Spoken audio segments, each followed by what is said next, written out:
Hi, I'm Von Allan, creator of Love, Laughter, and Loss, and you're listening to the truly wonderful True North Country Comics podcast.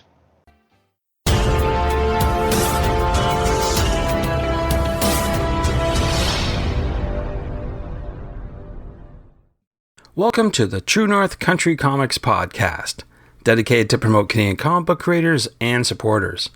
It's July 12th, 2021. I'm John Swinimer. If you want to drop me a line, you can contact me at john@truenorthcountrycomics.com.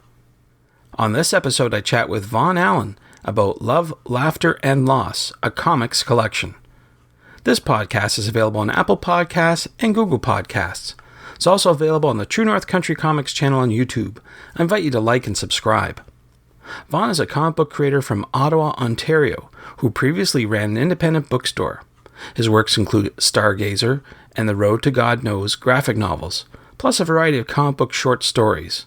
His current project is the premium hardcover book entitled Love, Laughter, and Loss, a comics collection.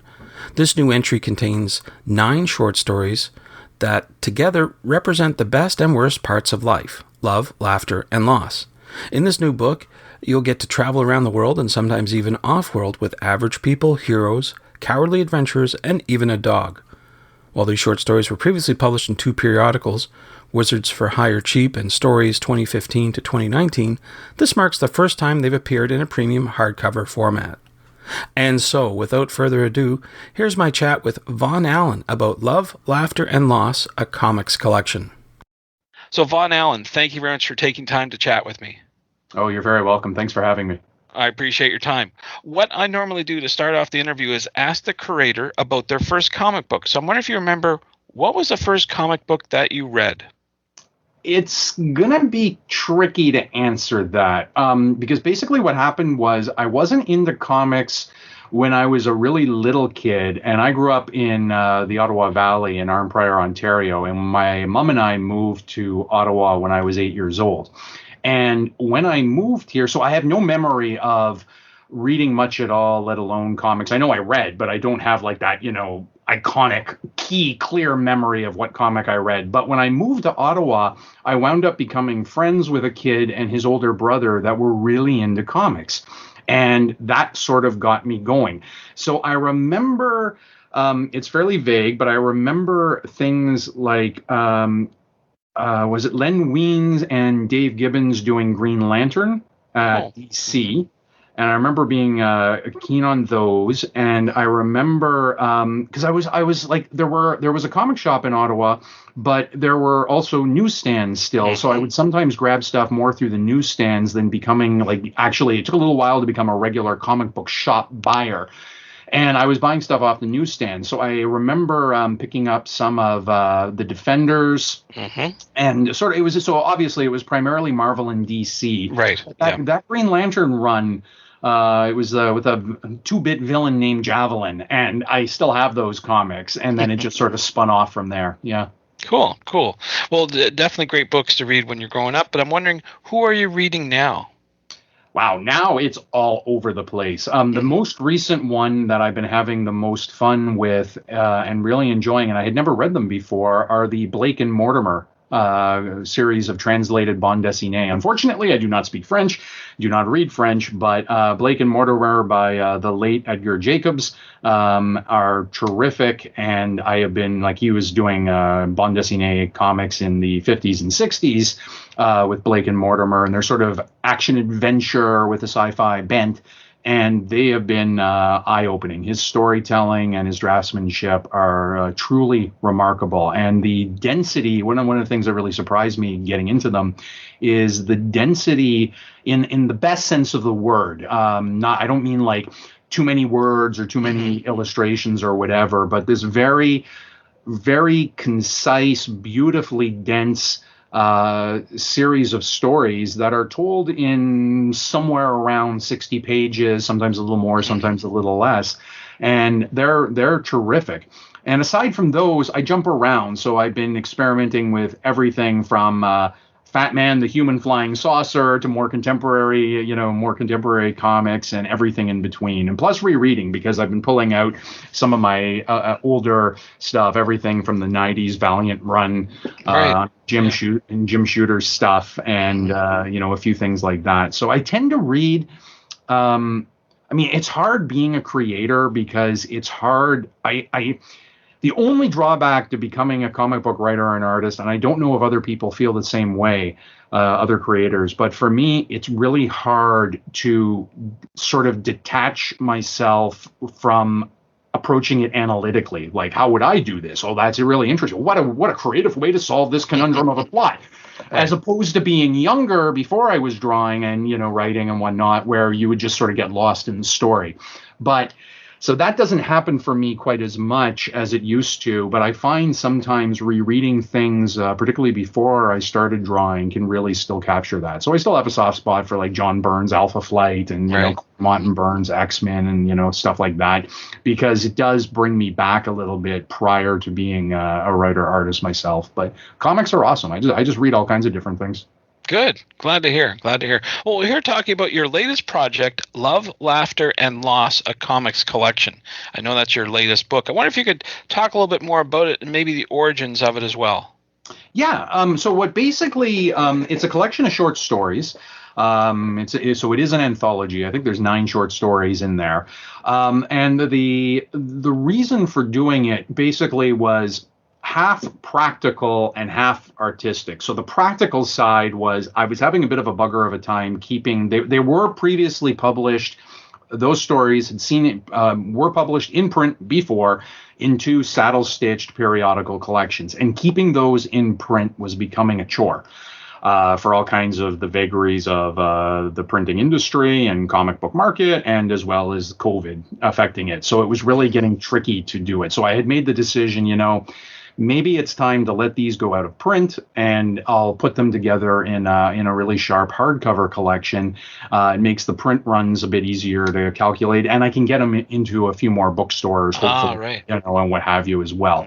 And the hardcover, I realize I'm biased when I say this, but it's pretty sharp. I like it quite a bit, and the paper and the binding and what have you looks terrific, and I really like the color fidelity as well. So that was one sort of part of the equation. The other side of it was, you never stop learning, both on the writing and illustrating side. And the series that I'm currently working on and have been working on for the last few years, called Wolf's Head, I was getting, I was getting more dissatisfied with some of my approaches to color. So my approach to color for quite a while now has been on the cell shaded, for lack of a better word, simple shadows, and using a fairly simplistic palette. So, and actually I'm a big believer in fairly simplistic palettes. Again, in the best sense of the word, is the palette can give you, there's so many things you can do with color, but restricting colors can give you some, just almost like any type of restrictions you have being an artist in general, is it can make you and force you to make interesting decisions, or what I hope are interesting decisions. So with cell shaded, what I was finding, to make this as simple as I can, was the something about the shadows was affecting my inking. So I found that particularly in the shadows, dark shadows, I was finding my line art was getting lost. And I was getting it's the classic thing is, once you become aware of it, it really starts to stick out. So I was getting really kind of irritated at looking at my stuff from that point of view. I'd be happy with my draftsmanship and happy with my storytelling, and then get kind of irritated when I was like, the colors are reproducing fine. It's not like a printing error or whatever. It's me. There's something about my approach that's not really working here. So I started doing some experiments, and I started looking at how other artists in the past have approached color and whatnot. And I knew I didn't want to get, I knew I wanted my line art to shine as best I could. And I knew that I wanted my the color palette to still remain, again, is sort of simplistic in the best sense of the word. So I had sort of these caveats, and I mean, there's also practicalities in terms of printing, because you have to be very careful in CMYK, 4-color printing, what you do with your colors and whatnot. So I knew I had some restrictions and restraints with it as well, but I really wanted my inking to, the colors to support the inking more than they were. So with these sort of experiments and doing some studying and what have you, I approached some of the short stories. So at about the same time that I was having these sort of stalking issues and debating whether I should reprint things, I started approaching some of these stories I had done a few years ago and was like, well, let's see what happens when I play with some of what I did with the cell shading and basically eliminate that and see what I think. And I was really pleased with the result. And it's an aesthetic thing, so I'm not sure anybody but me might be really bothered by it. But when I did my tests and some of my experiments, I was like, yeah, this I think the cell shaded for my work was not the right approach. So I basically eliminated that and then did a few other little things with the colors. I brought in a little bit more texture to the colors, just to give, how to say it, like a little bit more grit to the. I mean, one of the problems when you're printing on like sort of a glossier paper is, you certainly don't have anything like that newsprint texture that used to come through in the 60s and 70s. And I didn't want to go that far, but I wanted the colors to have a little bit more nuance while maintaining that simple palette. So that combination, that's what I was playing with, and I really liked the result. So I, in talking with my wife and a few other people about it, I was like, well, this strikes me as a good opportunity, as I could recolor these short stories, let them go out of print in the periodical format, and then put them together in the hardcover, and really have a chance to sort of almost represent the stories as well in this new format. And I'm biased, but I think it turned out really, really well. I'm really pleased with the with how everything looks. And I actually, so much in fact that with Wolf's Head, I decided to do the same thing. And it was a bigger job because I think at that point I had done 13 issues. So I went back to Wolf's Head, and I know you've seen some of Wolf's Head, but I did the same approach, this new approach. And what's coming up is going to be hardcover collections of Wolf's Head too, with this new color philosophy in place. It sounds like a big endeavor. Like, to me, you'd have to almost go back to the starting point. I'm wondering, was that a really tricky thing to do? Was a large amount of work to do? Yes and no, all at the same time. Like, one of the advantages to my approach, so in the past I've done a lot of hand coloring, and like literally, doing it on watercolor paper and scanning it in and whatnot. For all kinds of very fussy reasons, I grew to hate that. And it's possible if I had like a fantastic, scanning, like a fantastic scanner and whatever. But I found maintaining the color fidelity, often part of the problem is scanners will often scan in RGB. So when you're scanning in RGB and then you convert the colors to CMYK, it's really tricky. You might have a beautiful, like a lovely soft cyan blue and watercolor, and then it scans in RGB and it looks pretty good. And then you convert, and man, it's really tricky. And on top of it, when you start getting into the ink limit issues with printing, it becomes even harder, because now you're having to sort of force the computer as it converts to also convert within these very narrow parameters. So to make a very long story short, it was I a few years ago, well, more than a few now, I switched to doing computer coloring.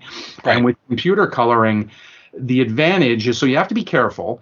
And that's, again, where a limited palette really sort of helps you behave yourself compared to using every color in the world. In Photoshop, there's millions of colors, so you have to be very careful. But I use a very stripped down palette.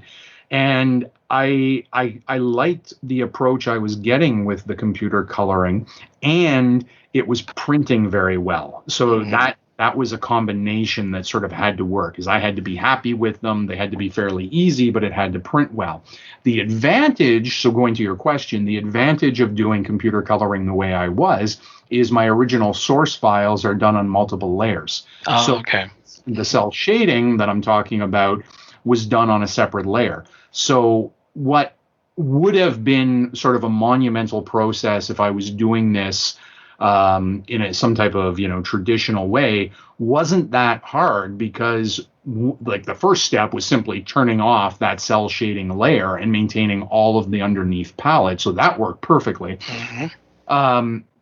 And then, as I said, I was bringing in a few other little texture effects and whatnot to sort of, make the colors a little more nuanced than they had been. So it did take, here and there a couple of months to do, not full time or anything like that, but not nearly the the type of job it would have been if I was having to, redo the colors from scratch. Yeah.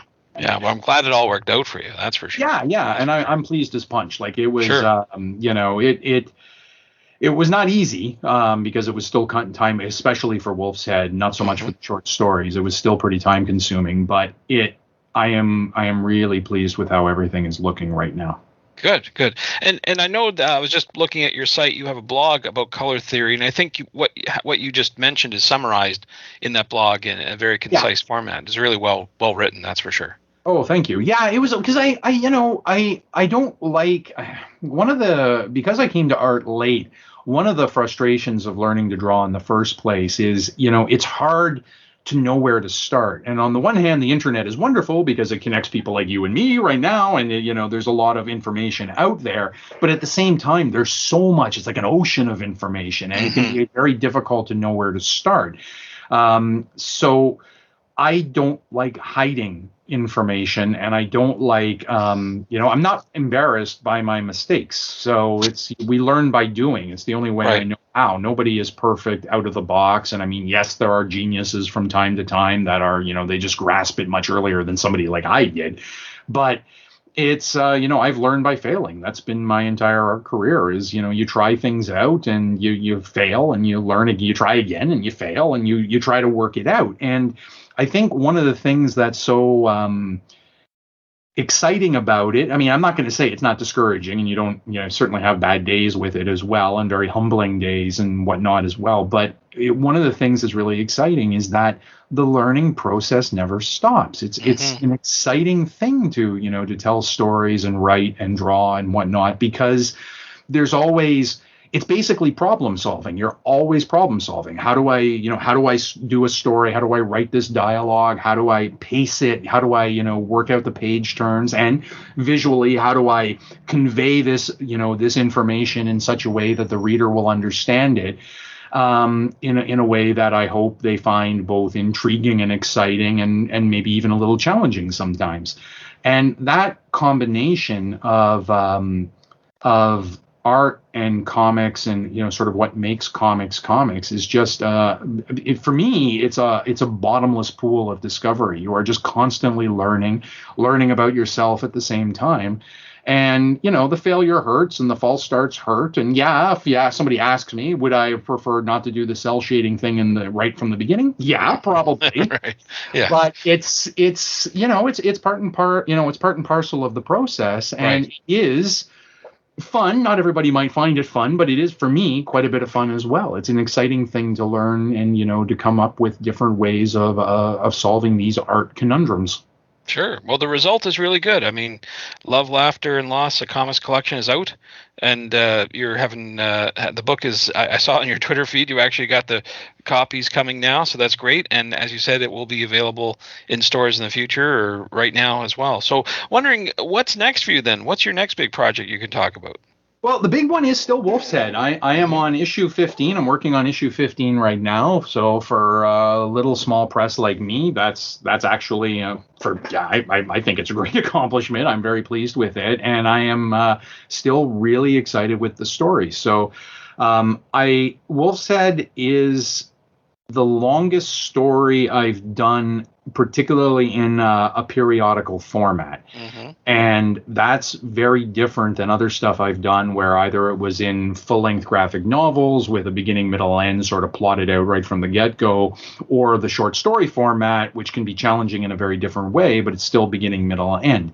One of the fun things with Wolf's Head for me is I don't plot out all that far in advance. So I'm not saying there isn't a structure to it, and I certainly think quite a bit about, sort of future directions, but I haven't sat down. Like basically when I was working on, say, issue 6, I didn't know what was going to be happening at all for issue 10 or 11. I had some loose ideas of maybe directions I could go, but I wasn't sure.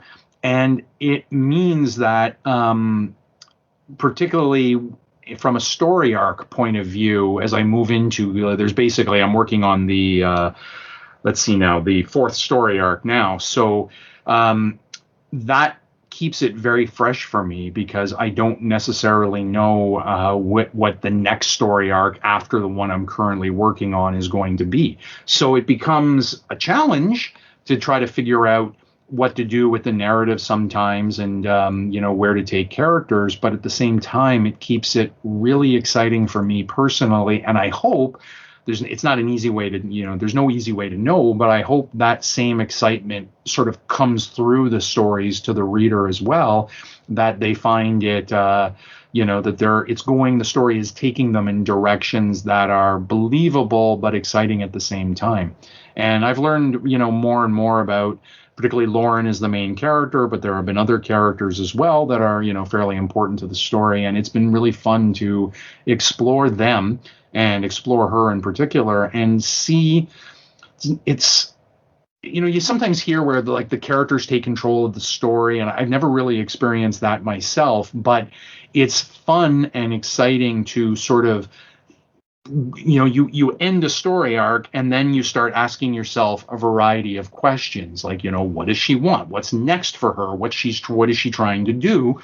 And solving those, trying to answer those questions, I find is can be challenging, but it's quite an exciting way to create. And it has been exciting enough that I have no desire at all to, end the series. I'm really enjoying where it's going. And, more readers would be better, but the readers that I have seem to enjoy it. So good. Glad to hear. So where do you recommend people go to find out more about your current and future work online and through social media? Well, it's pretty simple. It's vonallan.com, has everything I've got. So the aforementioned blog you were nice enough to mention, and, as well as links to everything and whatnot.